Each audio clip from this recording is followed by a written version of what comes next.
ASAP program as a whole. Thank you so much, Luke. How about Jillian? Still have Jillian?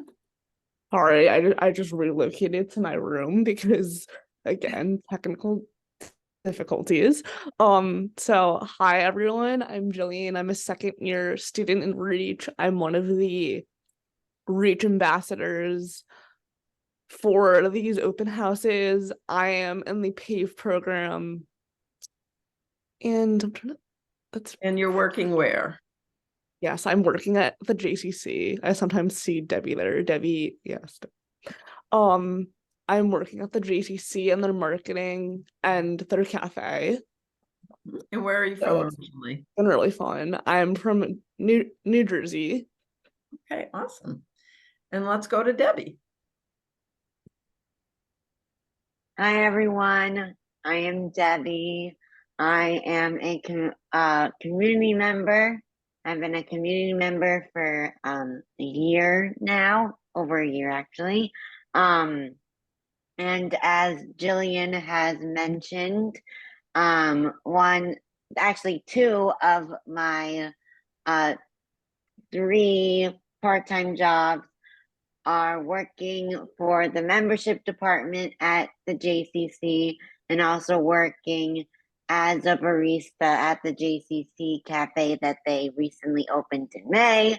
And then on top of that, my other job is that I'm one of the main receptionists at Chapel Haven, and I am originally from Westchester, New York. Okay, awesome. And Carol Glazer is a parent ambassador for us.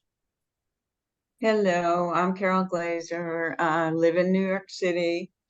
My son is Jacob, who's in his first year of the REACH program. I look forward to talking more about that in that breakout. And thank you so much, Carol. We also have a wonderful staff at Chapel Haven, and I'm just going to briefly ask them to introduce themselves. So how about Christy? Hi, good morning. I'm Christy Chandler. I'm Director of Admissions at Chapel Haven. So I've had the pleasure of speaking with some of you prior to today, and we'll definitely look forward to following up with you after this. Thank you, Christy. And Sarah Elsden. Good morning, everybody. My name is Sarah Elsden. I'm the Director of Careerability, which is our employment and career services department at Chapel Haven, and looking forward to explaining that to you more and how we can help your child, get started and pursue. Okay. How about Brittany Nato? Hi, everyone. I'm Brittany Nato. I'm the supervisor of the ASAP program. I've been here for a little over 2 years. I look forward to doing these sessions when they occur. I work still pretty closely with Luke, but I look forward to interacting with you a little bit later. Awesome. I don't know, did I miss any staff? I think that's it right now, right? Okay. So Chapel Haven started on Chapel Street in New Haven. So we often get asked how we got the name Chapel Haven. Sometimes people think there's a religious connotation, but there really isn't. We were just named after the street where we started. And you're looking at the multifamily house on Chapel Street where we were founded in 1972. And we have roots to Maplebrook School. So some of you might have heard of Maplebrook. We had 2 families whose adults had gone there in the late 1960s, early 1970s, and they were looking for a next step for their adults. And so after kind of forming a 501c3 and looking all around the country, they decided just to start right here on Chapel Street in New Haven. And so we were founded with 6 students and 2 staff, including a student who is still in our program all these many years later.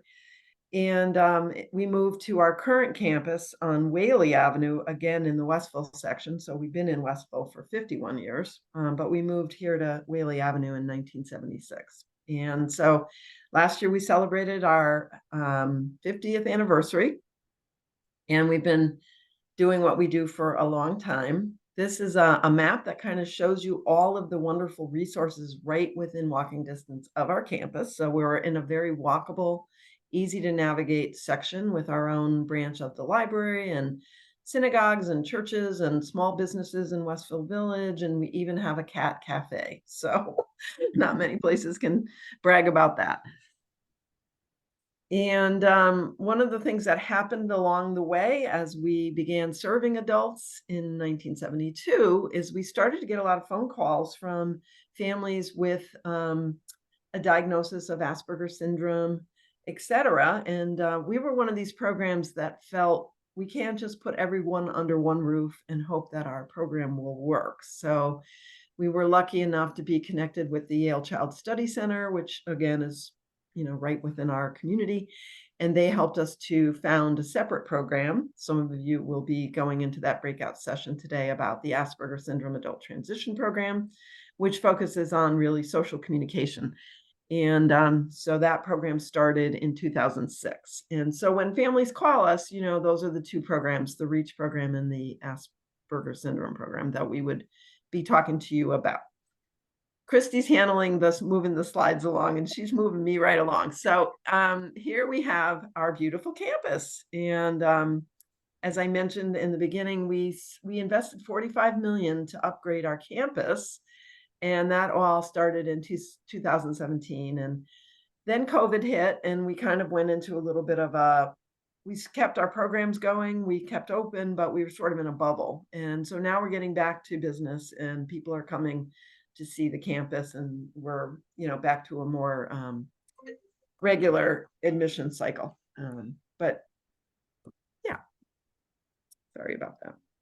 So we started, as I mentioned, with 6 students, and today we serve about 250, and you're seeing some of those students right here on the screen, including some of our wonderful ambassadors, and we draw people from all over the country and sometimes from other countries as well. So a couple of high points about Chapel Haven. We are nationally accredited through CARF. As you are looking at programs and figuring out next steps, a good question to ask a program is, are you accredited? Meaning, is there another body that comes in and looks at what you're doing, your curriculum, health and safety, how you serve people, how you communicate, and giving you sort of a benchmark of excellence. And for us, CARF is our agency, and we have been nationally accredited by them for a long time. We are 98% compliant with all of their international benchmarks. So we're very proud of that. We're also approved as a private special education school. So sometimes we have adults who join us while they're still in high school between, oh, there's Jacob. Hi, Jacob.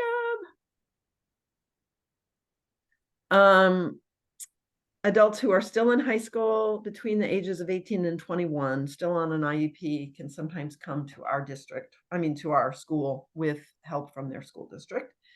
And then we're approved through the State Department of Developmental Services. So many of our community members have DDS budgets that help them afford to be living independently. And our youngest adult at Chapel Haven Schleifer Center is 18. You have to be at least 18. And our oldest is now about 72 years old. And when we look at our benchmarks, the average age is actually in the 40s. So people that come to us, move into one of our residential programs, learn how to live independently, and then move out into one of our community-based programs and continue on. So we are a school, but we're also a lifelong program. And that is something that interests a lot of families because they are kind of looking for that next adult step, adult community. And we have a set of internal values that you're seeing here on the screen that drive our work. And we try very hard to adhere to being a community of dynamic diversity, working caring compassionately together with integrity. So no matter who's watching, we are learning and being trained to do the very best. And then we have incredible community connections. And a lot of that comes from being in Westville for so long. And just on the screen, you're seeing the many, many experts we have worked with over the years. And Dr. Fred Volkmar from the Yale Child Study Center and Dr. Ami Klin are both experts in autism. They both helped us to start our Asperger Syndrome program, along with Michelle Garcia Winner with her social thinking curriculum. And all of the people on this screen are helping us every day. Dr. Volkmar is actually on our board of directors. So we have a lot of outside help at all times. And this is just a look at our organizational chart and many of the staff that your son or daughter would get to know when they come to Chapel Haven. And we have incredible staff longevity. Just a little bragging point. We were just thrilled last year. The New York Times publishes a guide every year of the best places to visit in the world, and we were on the list. So New Haven has a lot to offer. It's a very vibrant, cultural, wonderful city. And for us, it's a great, easy, small city to navigate. So I'm going to turn this over now to Christy, and she's going to talk about our core programs and what they all have in common. Thanks, Catherine. So as Catherine mentioned before, typically when a family calls in, we are talking them through the process of deciding whether their young adult might be on the REACH side of programming or on the ASAT side of programming. And sometimes there are students that really do straddle the lines between these two. And so we've developed a really comprehensive admissions process to help us, carefully think through for those students that might be on that line, which option ultimately might be the better fit. And sometimes that really comes down to peer fit as well as some of the language abilities. So in the REACH program, we're typically serving young adults who have mild developmental or intellectual disabilities. IQ ranges could be anywhere from 50s to 80s. So not everybody actually has an intellectual disability. But typically very concrete learners, academic-wise, I would say elementary to middle school. So likely not going to be traditionally college bound, but very capable young adults who do really well with practicing systems and routines over time to develop their comfort level with how to continue to execute those at higher levels of independence. And then as Catherine mentioned before, back in the beginning when we created the ASAP program, it really was geared towards adults who had an Asperger diagnosis. We do recognize that that's no longer an official diagnosis in the DSM-5, but we also recognize that there's a lot of families that still identify with that. You do not have to have an Asperger diagnosis.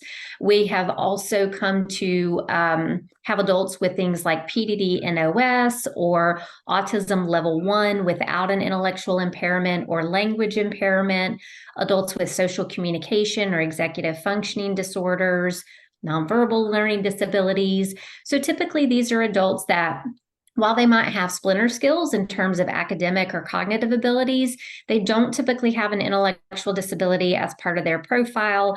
And academic-wise, they're usually on grade levels, sometimes far superior to grade level. Sometimes there might be a few dips in one or two areas. Many of them, academic-wise, could be ready for college. And that is something that the program supports, but it's not a requirement of the program. And some of our adults just decide that's not a path, that they're interested in pursuing. So the aim of both of the programs is exactly the same. We want to equip our adults to become as independent as possible with the trajectory of living out in the community after they graduate, having an apartment or a condo that they share typically with another grad from the program, and the ability to sustain the levels of independence that they learned in the program with typically 2 to 3 hours a week of support, while also being able to continue to tap into campus resources at Chapel Haven, whether that's ongoing vocational supports or social activities or adult ed classes. So we're heading in the same direction, but how we get there, the approach, some of the teaching methods are a little bit different. As I mentioned, REACH tends to be a little bit more concrete learning how to. And then sometimes in the ASAP program, we describe that as a little bit more of the why. So why there are the expectations in the adult world for job place settings or social settings or community-based settings, and then breaking down all of those implicit expectations to help that feel more manageable and more navigable for them. And so there are some needs for some language reasoning abilities to be able to tap into that learning path there. So things they have in common: life skills. Everybody's living in an apartment on campus. Everybody is learning to manage a monthly budget where they are using it to purchase groceries, bus passes, pay for activities they're doing on their weekend, stocking up on their apartment supplies. Everybody is cooking in their apartment. So we are purposely not set up in a dorm style setting because, again, our plan is that you're going to be moving out into an apartment or a condo in the neighborhood. So we want your experience on campus to mimic that and to set you up for that success. So you're doing all your grocery shopping, you're doing your menu planning, and you're doing your cooking. All of that absolutely with staff supports in the beginning, and then fading that away as the student becomes more independent and more comfortable there. Both of our programs also have full-time speech language pathologists who do work on teaching all of those social communicative competencies. All of our staff are trained in the social thinking model and do use that approach with students in non-classroom settings, because we know that a lot of the meaningful learning happens in those in-between moments. But both speech language pathologists, very crucial roles to the overall curriculum. Both of the programs focus on community safety skills. So in the beginning, students don't leave campus without a staff person until they've met their community safety criteria. And that looks slightly different in each program, but students will work one-on-one with staff to achieve those goals as quickly as possible. And then typically start out with using a buddy system and kind of progress from pedestrian to bus transportation and other modes of transportation from there. And you can see some of the things that we have in place to help secure students on our campus. This past year, we also hired a director of security and IT who's made some really great recommendations for our campus this year to just continue to ensure the well-being of all of our students and staff.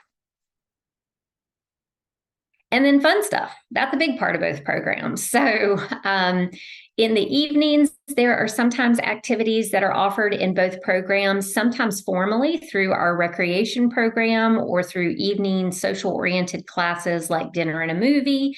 And then also learning students to, have some of those incidental moments where they're getting together to watch a baseball game, in the student lounge, or where they're inviting somebody to come over and have dinner with them. And then on the weekends, each program does have structured, staffed recreation activities that are offered. The REACH program, because it and its graduate community is a little bit larger, or is significantly larger, they have a bit more robust offerings that come via a monthly calendar that students review with their case manager or their teacher, and then pick activities that are in line with their interest and in line with their budget needs. And then in the ASAP program, they typically do that through a weekly class where the students are able to offer up ideas about what activities they'd like to see offered. And then at least 2 of those are staffed each weekend as well. Work, another big part. And I think we are going to have Sarah Elsden chat in just a few minutes when we get to the careerability slide about what their involvement looks like. But both programs typically start out with internships that are intended to help students develop the soft skills that they're going to need to be successful in any job place. So task initiation and follow through, how to take a break and come back on time, communication with coworkers and your boss, those kinds of things. And then once those skills are really firmly in place, we'll start working with the careerability team to maybe do some things like the PAVE program that Jillian referenced, or other opportunities through careerability to narrow that those opportunities based on the student's skill set and interest, so that ultimately we're leading to that long-term job match, which is what Luke's in the process of doing now. Both of the programs, and I think this is a real standout for Chapel Haven. In my role as director of admissions, I'm often asking for this kind of information when students are coming to us from other programs. And I'm often surprised how many programs don't do this, but we do take progress monitoring very seriously. We actually start that in our admissions process and then continue that at the 45-day, 6-month, 12-month, and 18-month marks that the student is in the transition program. So that involves the setting of goals and objectives that are reviewed at each of those periods, as well as a really detailed narrative report that outlines the student's progress across all the different domains that I've explained earlier. So I think this is a really helpful tool. We do have a curriculum-based assessment that also correlates with the level of supports that the student is likely to need as a graduate in the community. So it's a really helpful planning tool as well. And in the ASAP program, so this would be one area where it diverges from, what both programs have in common, are college supports. So as I said before, it's not a requirement of the program, but if a student does want to attend college while they're in the ASAP program, that is something we can absolutely support. It is often around those executive functioning and social communication needs, more so than we're not here to do academic tutoring. Although if you need academic tutoring, we will absolutely help you access those supports on campus. We have Southern Connecticut State University and Gateway Community College, both very close by and accessible to our campus. So those tend to be popular options, but it's certainly not restricted to those options. And we can talk more about that in the breakout session. So you heard Debbie earlier talk about she's a community member, and that Evan and Luke know he's in COS, but Evan doesn't even know what that is. So here we are, Evan. It's Community Outreach Services and the Supported Living Program. So that means as a graduate of the transition program, you are moving off campus, living still usually within walking distance to our campus, and getting just some a la carte supports each week to help you with maintaining that independence for the long term, while continuing to have a menu of options that you can pick and choose from over time to help with ways to stay engaged, whether that's vocationally or socially. And then our SAIL program, we're going to talk about that a little bit more in a minute, but that is an option for our grads who had been living out in the community for many years, but were getting older and seeing some increased healthcare needs that were preventing them from maintaining their independence rather than their disability. Or for students who are maybe graduating from the REACH program and just would benefit usually for health and safety reasons from day-to-day access to supports rather than weekly. So it allows them to continue to live on campus in a tuition-based program long-term. That program is currently full, but we are excited that we are in the early stages of working on some additional housing options to be added to our campus in the coming years. Now I'm going to give it back to Catherine to talk a little bit more in detail about those post-grad options. Okay. And before we do that, I do want to introduce one more ambassador, Jacob, who joined us unexpectedly. Hi, Jacob. You want to say a word or two about Chapel Haven? Chapel Haven is like my second family. Yeah. And so this weekend you're back in New York City, right? What are you doing? I'm going to the New York City Marathon. With your brother, right? Yeah. And how did you get home? I took the Metro North all the way to Grand Central. So you got home on your own, and you're going to spend the weekend, and then we'll see you back on campus on Monday, right? Yeah, bright and early. Bright and early. Thank you so much. So a couple more things, and then we'll take our virtual tour. So as Christy mentioned, once you go through one of our residential programs, either the REACH or the ASAP program, you have the option to stay on at Chapel Haven and move into continued programming. And 80% of our adults do that. They don't go back home. They do stay on. And so they live in apartments or condos all around our Westville campus, usually within walking distance. And we have a support coordinator who works with that now community member. So once you're out in the community, you become a Chapel Haven community member. And they help our adults pay their bills and make sure that they're eating well. And if they need some help with cooking, or if they need to get a ride to a doctor's appointment or some pointers with whatever they need help with. If they need to find a job, we have the Career Ability Program on tap to help them. So then Chapel Haven just becomes a great big safety net of support as the adults move out into their own independent lives. So as somebody who works at Chapel Haven, this part is truly a joy to see. And, you know, if I come downtown or I come to Chapel Haven on the weekends, I see our adults out having dinner and going to the movies and just doing their lives. And that is really a cool thing to see. Supported living program helps everybody, and the community outreach program on the Asperger side helps everybody with all of the things you see on the screen here. So everything you can think of that you might need help with. Our adults can be part of our weekend trips with our recreation program. They can take continuing education classes. We help them with employment. We even help their families coordinate all their benefits. We also have the SAIL program, which Christy mentioned. We built this SAIL campus with 42 beds, and it immediately filled up. So we're in a mode now of looking to build some additional housing on our campus. But this is also a great option for adults who need ongoing support. And our community life program is our structured day program. And you can join it 5 days a week, or you can do it just when you have an opening on your schedule. And the CLP program focuses on socializing, healthy lifestyles, and a lot of volunteering in the community. And we're very proud of the program. And I just wanted to add, Catherine, if anybody is from Connecticut that's watching today, just to know that you can take part in the CLP program without having done any of the residential programming. And the same is true for our recreation program as well. And I'm going to ask Sarah Elsden, the Executive Director of Careerability, to say a few words about our employment program, which I think is phenomenal. Thank you. So basically, as prospective students and families, I just want you guys to know that we have very comprehensive career services based on wherever you are in your career path. So maybe you've never worked before and you really don't know what you want to do yet.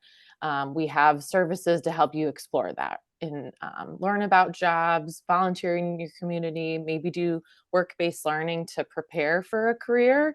And then we also have all of the employment services you would need to help you find a job. We help negotiate a job for you. We are always looking for more employer partners in the greater New Haven area that really care about inclusivity and, community and, have a lot of the shared mission that we do. And then we give you all the support you need to maintain that, learn your job, and then keep your job for a long time. And you will get paired with a career development advisor from the very beginning when you come to Chapel Haven, and that person will guide you the whole way through. Even when you find a job, things come up, like you might get a new supervisor or something changes at work. And so what I really want you to walk away with is an understanding that we have the services to help you no matter where you are in your journey, and you will always keep working with you. And we've been in existence. We're the newest department at Chapel Haven. We've been here since 2017, but we've worked really hard to place over 100 people in jobs, paid employment, and we are always working to grow and serve more people. And we're really proud of, the work that everyone's done to help people keep their jobs for beyond a year. And we're always looking to refine. And a lot of the things that like Jillian and Debbie mentioned, the PAVE program is an example of our work-based learning. We do a lot of internships and building skills for employment during the residential time. So the 2 years in REACH or ASAT is typically, everyone is different, but it's typically meant for building skills, learning what you want to do, to then when you're ready to graduate and start your life, we will help you pursue employment. So I'll get more into detail later, but we have a lot of services to meet you where you're at. Sarah, since PAVE can be applicable for both REACH and ASAT, could you give just a quick description of who the current community partners are and like what the intention, you kind of alluded to it, but what the intention is behind that program? Sure. Yeah. So if you may be familiar with a national model called Project Search, it's very similar. It's a 10-month internship program, work-based learning program that basically the point is that you learn literally what it feels like to have a job 5 days a week. And we have 3 employer partners. The Jewish Community Center, the JCC of Greater New Haven, Whalen Engineering, which is in Chester, Connecticut, and Yale New Haven Hospital in New Haven. And we have a lot of different departments in each business because they are so large. So we hopefully do our best to match you to a department that aligns with your strengths, such as Jillian being in marketing, and then also the cafe. So giving you a very rich experience.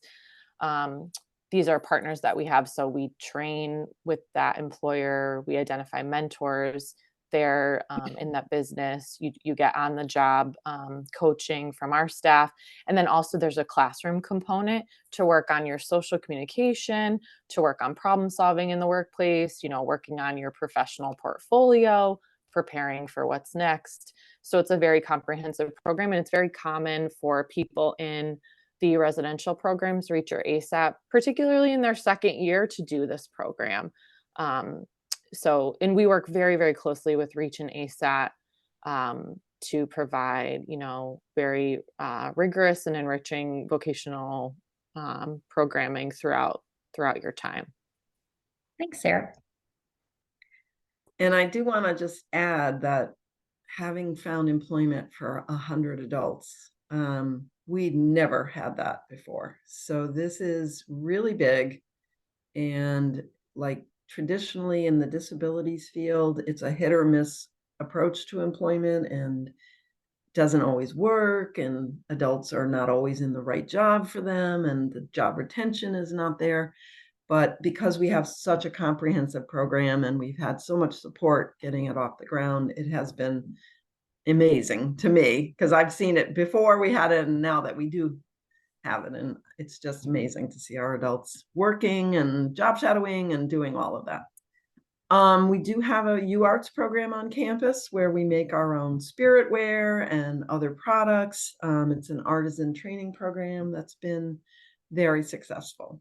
And I believe that one of our ambassadors, Debbie, has on one of our spirit wear shirts right now.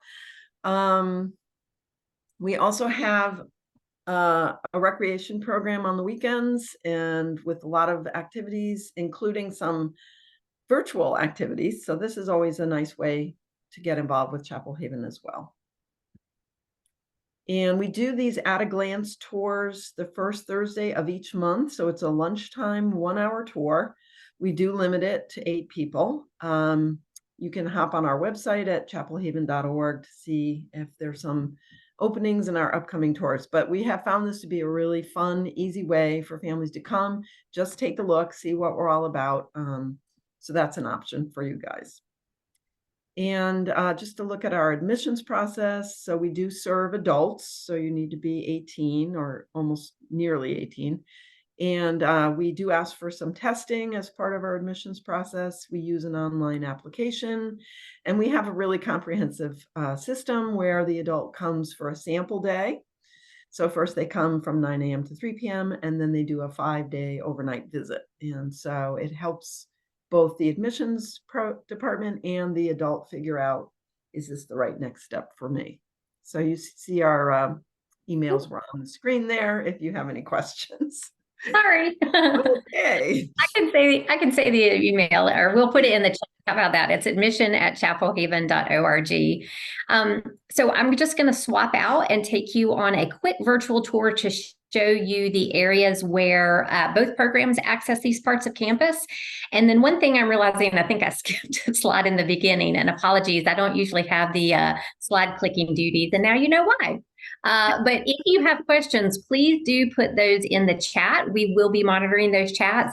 And then whenever you get into the breakout sessions, please, please, please utilize that as an opportunity to ask questions of our parent and student ambassadors. I know you haven't heard much from them at this point, but I promise that's coming next. And then just one final remark about breakout sessions. Many of you, when you registered, you marked unsure. You weren't sure if you wanted the ASAP program or the REACH program. So now is the time to start chatting Marissa, since you've kind of heard an overview of where they're similar and where they're different, to let Marissa know which one of those you would like to be added to if you were someone who was initially unsure. So I'm going to pull up our virtual tour. And then start screen sharing again.